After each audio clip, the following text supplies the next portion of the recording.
Thank you for coming. I want to talk about some work that I did last year and continuing to work on. So it's about looking at public transport accessibility versus driving accessibility. And so it started, though this is the end product.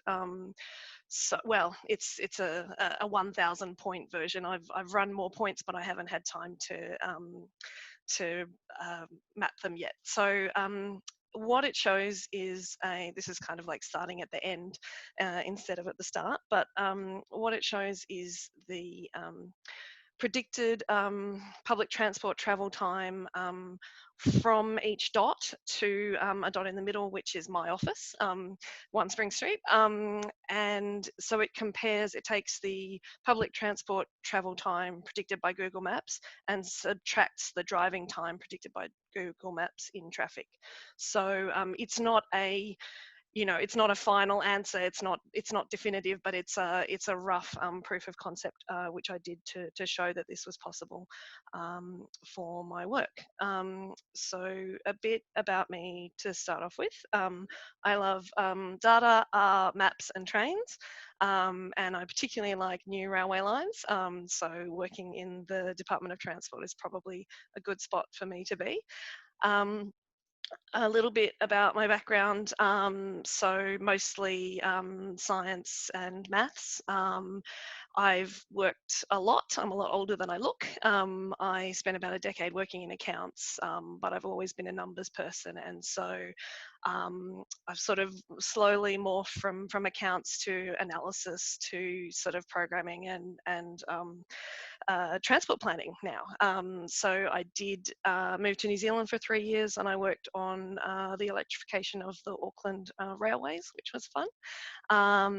And I have worked for PTV for a year in operational performance, which is lateness and cancellation stats of public transport. I did a talk about some of that work at Our Ladies a couple of years ago. That's on YouTube. And I currently work at the Department of Transport as a transport system analyst, and I've been there for a couple of years now. So my team is strategic transport network planning. Excuse me. And so what we do is we look at the transport modelling outputs that another team put together. And so we're looking at like, where are people going to be living, where are people going to be working, and what sort of trips will that generate, to look at how the network will cope with that.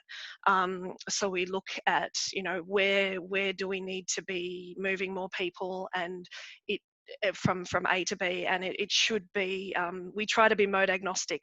We mostly ex-Vic Roads people in my team, but strategic planning is very mode agnostic. So what I actually do is I do a lot of data interpretation for non-technical people. Planners aren't necessarily data people. So I make a lot of maps and graphs, but I now have a colleague to offload the maps onto, which is awesome. And sometimes, if I'm lucky, I get to look at some operational data. So I did spend a fair bit of last year looking at tram performance data in terms of where trams are going slowly on the network, from a year's worth of data, and that project is now being updated by the tram team. This is just a random old map because I love old maps. So if I was in strategic planning or rail planning 50 years ago, I might have been involved in this map. And you'll see that if you're from Melbourne, that we haven't got a lot of this done, but we do have, we have built the City Loop, so tick. Doncaster's not going so well, but we are looking into Rowville Rail, so that's something. So yeah, plans often change. So the problem that led me to this project was came out of a meeting about getting workers to the airport, and so we were looking at, someone was saying, oh, but like people aren't going to take public transport to the airport if they work there, because they tend to live in the west and they might get free parking in some cases, and it's going to be quick and direct and easy to drive, whereas the public transport options are maybe not so good.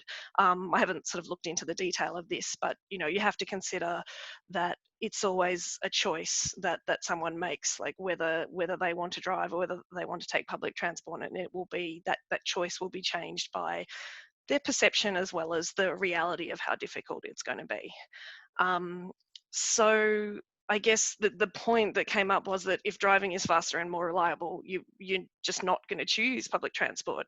And I used the example of if I want to go somewhere, and so I've just pulled out an example from Google today. If I want to go and visit my sister and it's going to take me 20 minutes to drive, and I'm a big public transport person, but if it's going to take me an hour and like two trains or a train and a tram and like a whole lot of walking, I'm just like, no. So if you think that like so many people now are making their trip decisions based on whether they what they find in Google Maps. So even if Google Maps is inaccurate, it's still what people are using to make their decision if they've not done the trip before, or if the trip is sort of what they're normally used to. So so my colleague said, oh, if only we could get some data on, what people's choices were at different points and on the map in the West if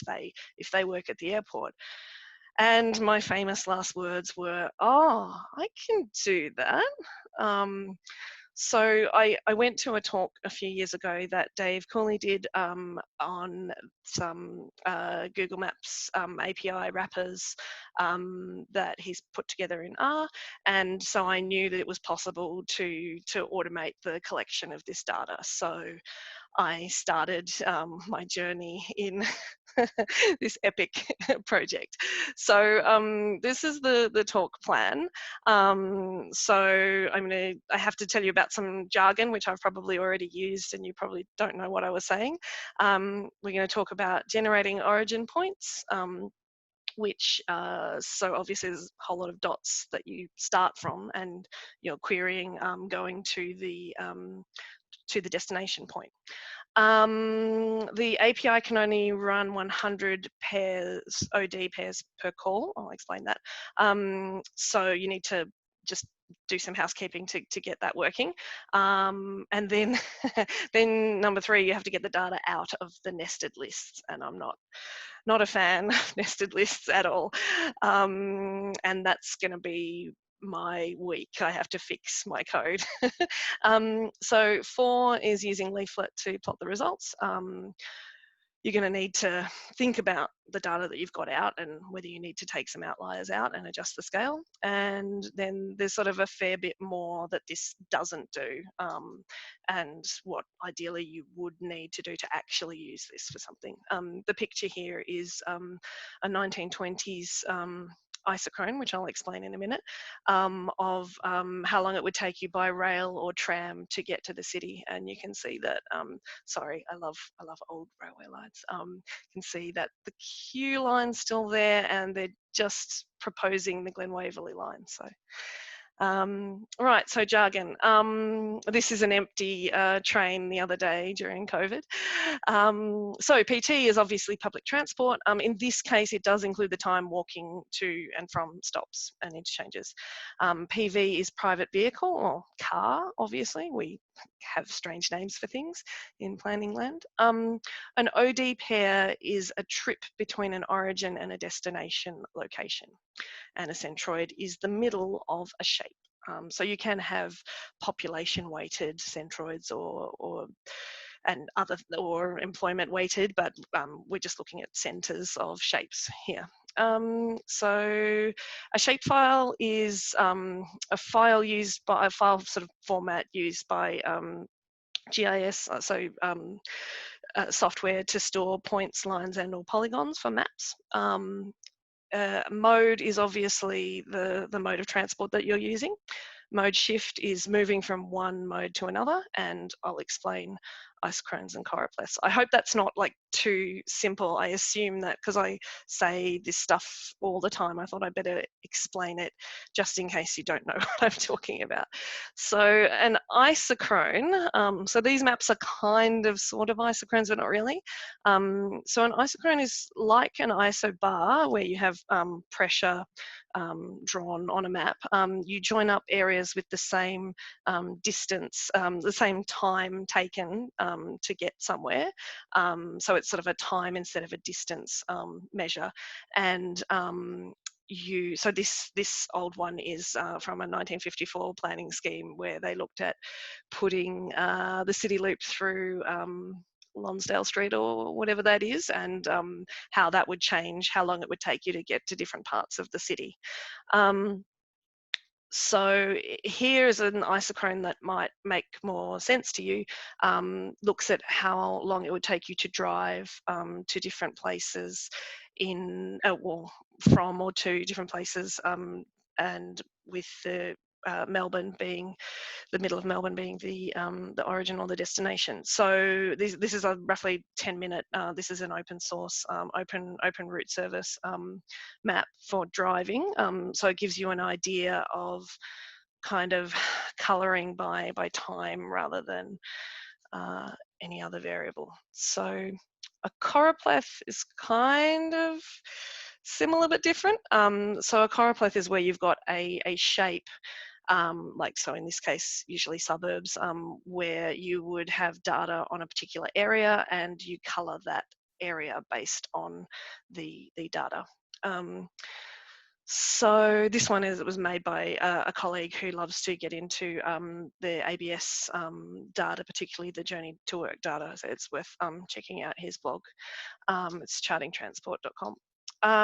So this is an early choropleth that I made. As part of this project, I tried a lot of different ways of doing the initial origin dots because I just needed to generate some, and so this is our modelling, our strategic modelling zones, and I've just taken the centre of the zone. So the problem with this is that, so I've coloured it by the answer I got in the coloured dot in the middle, and the problem is it kind of implies, because they're so uneven, it kind of implies that the data sort of stretches out further than it actually does, and you can't sort of resize it very easily because the zones are the zones and you'd have to sort of aggregate or disaggregate, and so decided not to go that way. But Leaflet can do polygons as well. So going through the talk plan, so we start off with making the points. So I decided to use a hexagonal grid to query the origins and destinations. So you need to consider, we'll see later that if you are if you end up with a point in the river, you're going to get a not very useful answer. So ideally you would start with a polygon that excluded the river, but I didn't do that. I need to do that. Curvature of the earth is another thing. It's to do with so this is an early version of the sunshine map. So you'll notice that the grid is not quite sort of even. It's a little bit longer one way than the other, and it's to do with complex mapping stuff and just the way that grid's been generated and the way that Leaflet projects it. So yeah, that annoys me a bit, but you probably wouldn't notice. So this was a first go at doing those calculations for 100 points in Sunshine before I figured out how to run more than 100 points at a time. And I've obviously put the transport networks on in the background, so you can sort of, because obviously that helps you to understand what's going on. So if you wanted to run this, it's quite easy to generate the points. All you need to do is use this code here, and so you've got a so Magritte Leaflet and SP, which is a spatial package, and the picture on the right is actually, they're actually points. They're not, they're just very close together. So if you zoom in, it looks a bit like that. And if you zoom in further, that's what it looks like across the CBD. So I assume you would have an idea of what that scale is. So if you wanted to map this in Leaflet, it's very easy. It is as simple as Leaflet, add tiles, add circles, as long as your data's in the right format. But yeah, so one of the biggest problems of this project was just how to select areas that were appropriate. So you usually kind of want to look around a certain area, but you won't.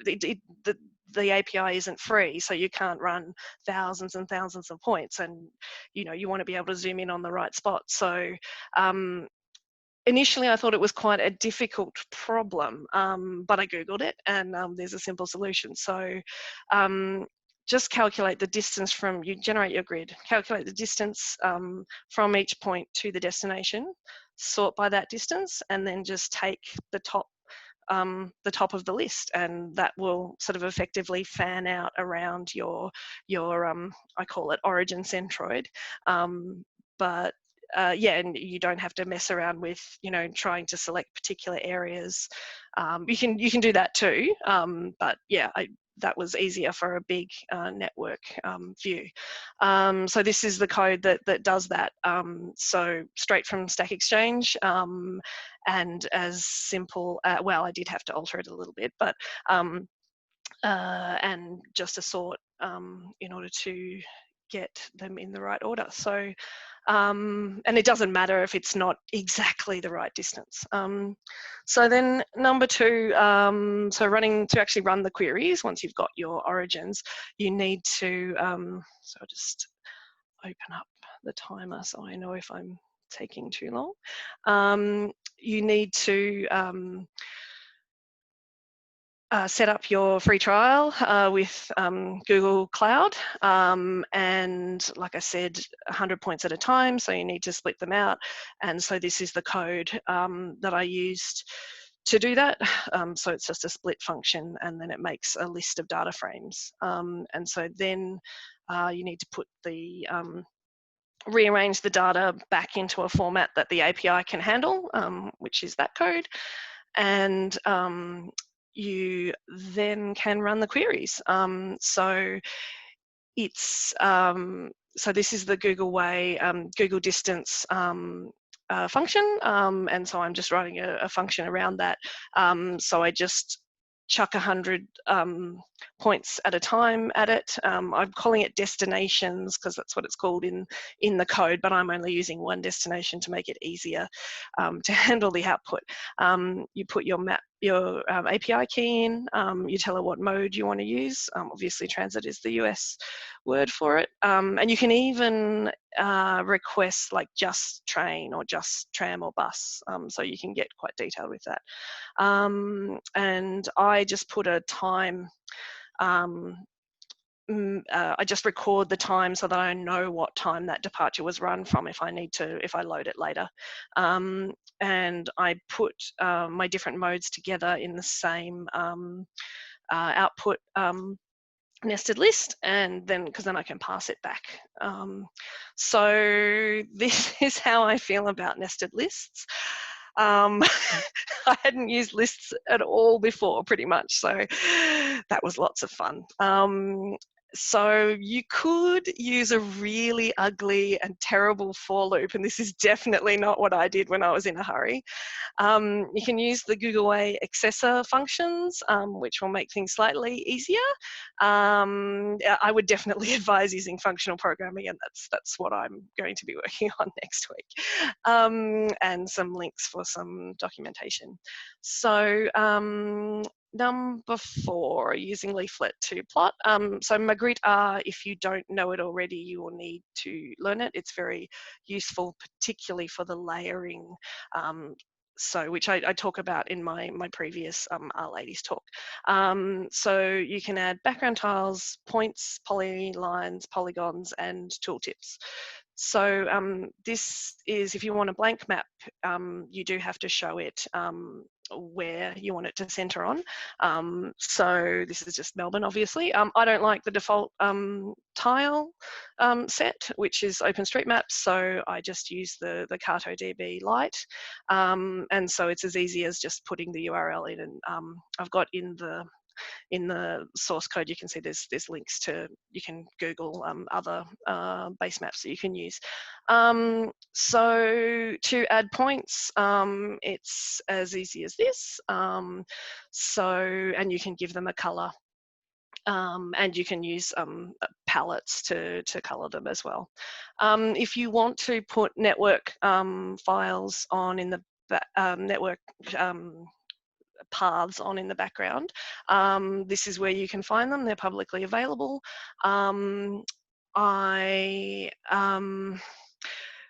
So it's probably better to download them all because they're annoying to download separately, but these are the ones that you want. And you can get the stops very easily out of GTFS, which is in my Our Ladies talk, and the slides are there.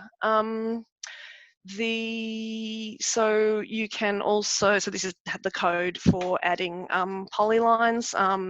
You do need to have them in the right format, which can be a bit to get your head around. This is actually, I've actually literally reused these lines from what I was doing at PTV, so they're not up to date. So I need to do that. And they'll be a little bit smaller than the shapefile version. And you can add polygons as well. That's from a different example of where I was looking at ABS polygons, and you can do the tooltips with a label. And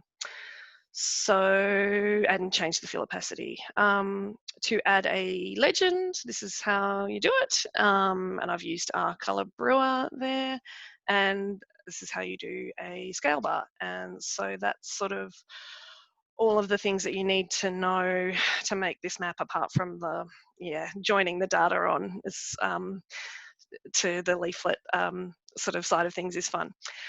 So adjusting the scale. So if you just chuck the data straight into Leaflet, things don't look that bad here. Sort of, it's mostly green and maybe a little bit of yellow, but yellow is actually kind of 40 minutes longer by public transport. So you need to just think about the scale that you're using. And this was the first go that I had at mapping 1,000 points, and I got a point in the river, and that one decided that it was going to take a while to swim out, so it made everything else look green. And you might have other, like this one goes up to like 400 minutes difference, so you might just want to remove those. So an example of how we use this data. So this was the proof of concept that I showed to the bus planning team. Now this is out of date now because they have updated the bus networks in Melton, but it kind of shows where the sort of walking to the bus kind of falls off, because when you get an NA, when Google can't find a viable PT trip, you obviously can't subtract the driving time from no viable PT option. So I like the way the grey just automatically shows you where the end of the earth is in terms of public transport land. This was with a destination of sunshine. So I'll have to update that one and see how they're going with their new bus network. So where to next? Well, I have spoken very quickly. So I've talked about bus planning, lining up arrival, not departure. So you have to use the departure time. I'm running for the same departure time for both modes because you can't do an arrival time with the driving API. And I've complained to Google about this too. So I mean, you could do it obviously through sort of figuring it out backwards, but there's more coding and more there's sort of logic that you need to build in, and more calls to sort of make sure you're getting the right departure time, if that makes sense. So I believe that the Microsoft Azure Maps API does have arrival time. So I'm looking into that. So you can do arrival. You can set an arrival time for PT with the Google Maps API for transit, obviously, but you can't do it with the driving. So obviously I want to run more points and run multiple samples, because I'm just taking one sample at like departure 8 a.m. on a Wednesday morning or something. And so with the public transport timetables and, you know, how traffic changes as well, you know, you need more samples than that, depending on exactly when you're trying to measure and what you're trying to measure. So I need to do a lot of work on how I query multiple destinations and store things, because at the moment it's a relatively simple structure that can deal with what it can deal with, and it needs rethinking if I'm running more kind of layers of time or space on top of it. So I kind of touched on before, like perceived reliability and number of changes. So obviously there's a lot of things that are going to affect whether people want to take a public transport journey. So I've not, you need to do a lot more sampling and look into a lot more detail to look at that. This is just a very rough guide to maybe look, oh, this area looks bad, let's look into that further. So plotting the paths taken by these predicted trips. If you want the detail of the Google directions, so that's a separate API, which Googleway has a wrapper for as well, and Google Polylines is a separate package, which you can easily draw those lines which are encoded in a like a crazy string of numbers and letters. It's a long story. Look, read the docs. So yeah, definitely need to do more visualizations of the data. I'm not really a mapping person, and you know, I need to do things like, you need to look at, well, what's the driving time map look like, and what does the PT time look like, and but also sort of do more calculations on you know, what you know, what is the best objective function for, you know, deciding whether someone wants to take that trip by a certain mode or another. Obviously that kind of changes with each person and how they value time and whether they have a car or not. So to some extent, I think it's better to not go into the detail of, you know, just give a simple measure, because the more detailed the measure you have, you might be going further away from what the person is really making the decision about, or what different people will make the decision in different ways, kind of thing. So there are a couple of other people who have independently come up with the same idea. So Conveil, I think you can do multiple samples easily. It's not free either. And Remix, this is an example of what Remix have done. So they're looking more into car to transit ratios. So this is one I ran for Melbourne. Remix is pretty cool though. Yeah, so that's about it. I can talk pretty quickly. Thanks, Belinda. No worries.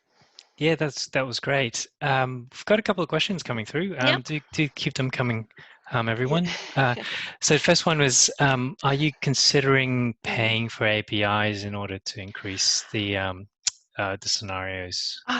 I've had some epic meetings with Microsoft and Google. So I don't think, yeah, it's kind of, yeah, I'm trying to work that out at the moment. Yeah, so it sort of gets another layer of like dealing with my IT and big data people. So you can get away with a fair bit on the free trial. So I think you get $300 for a new account, and about $200 a month for free. But it's very complicated and very easy to go over the limit, and it I think it costs roughly, from memory, I think it's about $5 for 1,000 calls, or no, that can't be right. But the traffic, the driving with traffic is a bit more expensive than just driving without the traffic. So yeah, it's complicated. But yes, I am looking to, at the moment we're doing some case studies of areas that that we're writing reports on anyway. So they will hopefully be small enough that I won't need to, because you can see that when you start getting into the outer reaches of Melbourne, you end up running quite a lot of points. So I think it's about 7,000 points is the most I've run in one go, but then you've got to run them multiple times for different for the different modes. So, and it can do walking and cycling as well. Yeah, okay. Just off the back of that, I guess from my personal curiosity, how what's the sort of value of each of the API calls? Because as you can sort of ping them until the cows come home, but how much incremental value are you actually getting by more? Oh, exactly. I mean, I'm more thinking about like if you you just don't know whether when you're doing a PT, I mean, you probably wouldn't need to drive, probably wouldn't need to query driving a lot, because I'm assuming there's a black box algorithm that's kind of roughly estimating the driving time. And I don't know what it's doing with COVID. I haven't looked at the data I ran the other day. So, but I've just lost my train of thought. Yeah, so with public transport, you might have just missed I think what it does, I haven't checked this yet. I think if you do I'm departing at 8 a.m. but a service isn't leaving until 8:15, I think it just makes it's returning the travel time rather than the arrival time. So I think it's not taking into account sort of how long you're waiting. So you might want to, you need to think about the frequencies and so with public transport, like one query isn't a definitive answer as much as driving would be. Sure. Yeah. Okay. Cool. Yeah, got another question here. Great talk. Can you give a little bit more about the alternative approaches to the ugly nested for loops? I definitely don't use either for managing a nested list. Well, yes, that's I'm only just learning functional programming at the moment, so like just getting my head around the map calls that I used was epic. So yes, I mean particularly my awful for loops have because you've just got so many nests of like mode and tranche, and it's this origin, and it's it's this there's like a time and a distance as well, so you can actually calculate speeds as well. So I mean average rough speeds. So alternative is do it properly. Don't do it in like 4 nasty for loops with like crazy square brackets everywhere. And yeah, so yes, I'll tell you about that once I've done it.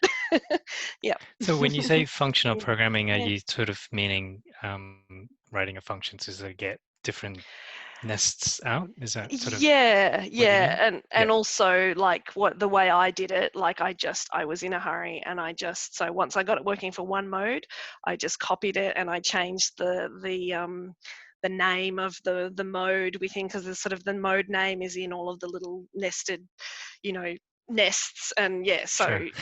it just so that means if you change something, you don't have to change it 4 times as well. And I've broken it. Right. And I now have to find, I don't know what's broken. So my friend said, start again. Yeah. Cool. It's another question here on the API trips. So how do the API trips align with what you think people might choose Sort of at their what? traveling path? Is that sort of a question about like, are a lot more people driving if the public transport access is really bad, or is it, or like, I mean, is it comparing like prediction to what we see in our data, or is it more about Not quite sure. There's not much context there. yeah. Yeah. We'll wait for that person for Reed Hot Sauce to Yeah. yeah, to clarify. But they also ask about using this approach as a strategic planning tool. So obviously I am a data person in a sea of planners who aren't data people. So just showing them that this can work is really important, so that they know, oh, you know, we can actually use real data about the current network, and also about, and it's also what people are using to make their decisions. So as a strategic planning tool, I mean, I guess it's not, in a way, it's not really strategic, because it's more like current. But if you use it to say, oh, well, look, maybe the reason that people aren't taking public transport here is because the options are so terrible, or the frequency is so bad, or everybody knows that bus never runs, and like we've got data on whether that bus never runs, and we've got, you know, we could potentially, I mean, if you did the, I mean, you wouldn't have to do it through the Google Maps API. You could look at, there's open trip planners that you can run on GTFS data. GTFS is the Google Transit Feed specification, if you don't know what that is. So you can do that offline as well, sort of analyze the complexities of the way that the network sort of works in practice based on the timetable. You could. Just on that, like, how did you present your results to stakeholders? I did so I organise a data community of practice at the Department of Transport to try to get sort of data nerds together. It's not it's not really working because they're all introverted. They don't want to talk to each other. So I presented to that, and I've like done a presentation for the bus planners to try and show them, look, this shows you sort of on paper what might be happening in Melton. And I mean, obviously you need to factor in, like, if there's no public transport access to an area where there's no residents, that's fine. So you need to sort of integrate that as well. But yeah, so people are probably sick of getting emails from me about, you know, updates on this project, or, you know, sending them 14 megabyte leaflet maps, and yeah, so I just talk at anyone who'll listen, basically, and, you know, try to find allies, I guess. Yep. Cool. Yeah, we've got some clarification on Yep. that earlier question, and it's, you know, basically asking how realistic the API generated routes are. That's a very good question. You could pull multiple options. So like you could look, I think the distance API, the directions API can do multiple options. The Microsoft one certainly can.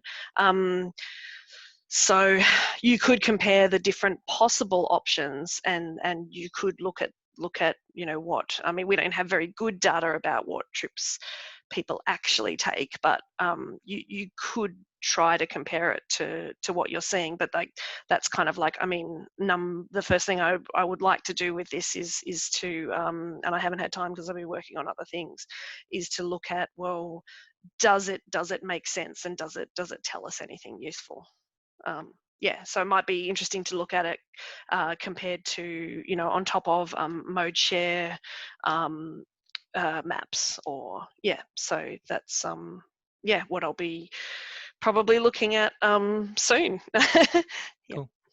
Do you have internal data around that? I mean, could you just validate that against, you know, your non-public data?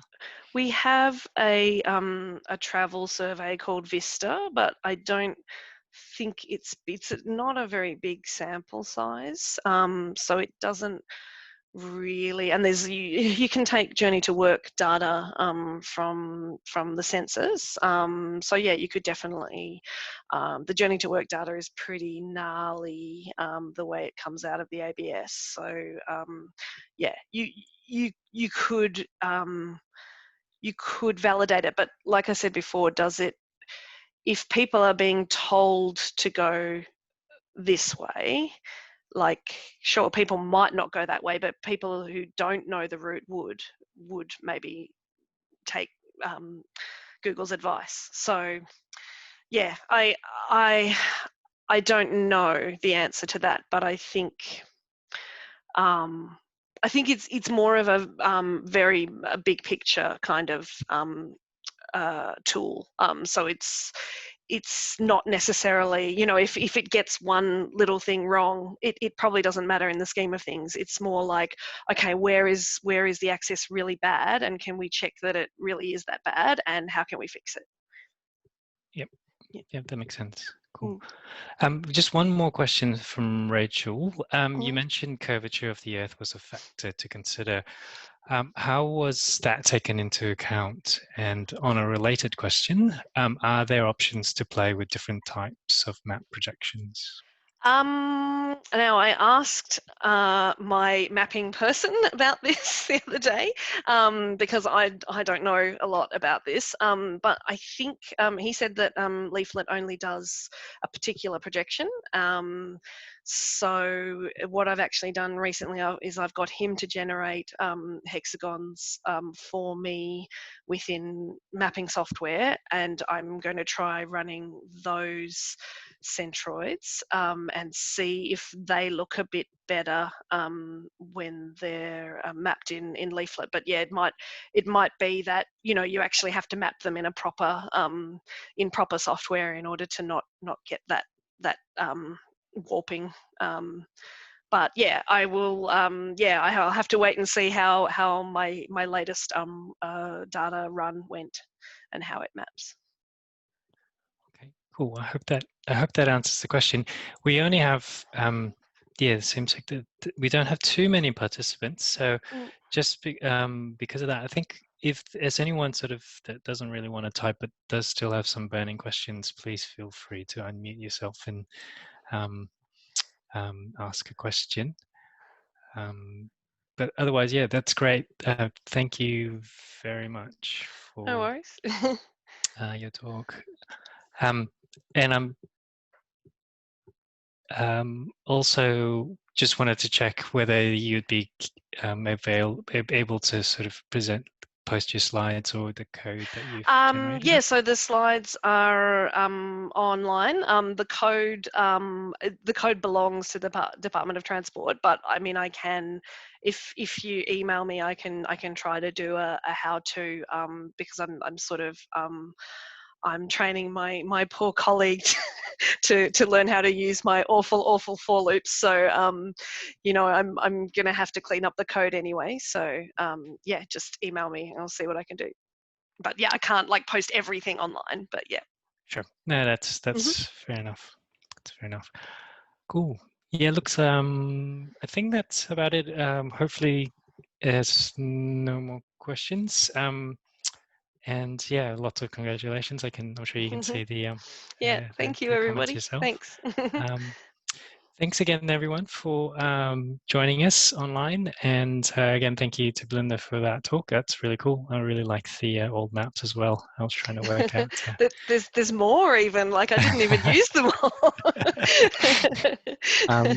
Yeah, yes. so thank you.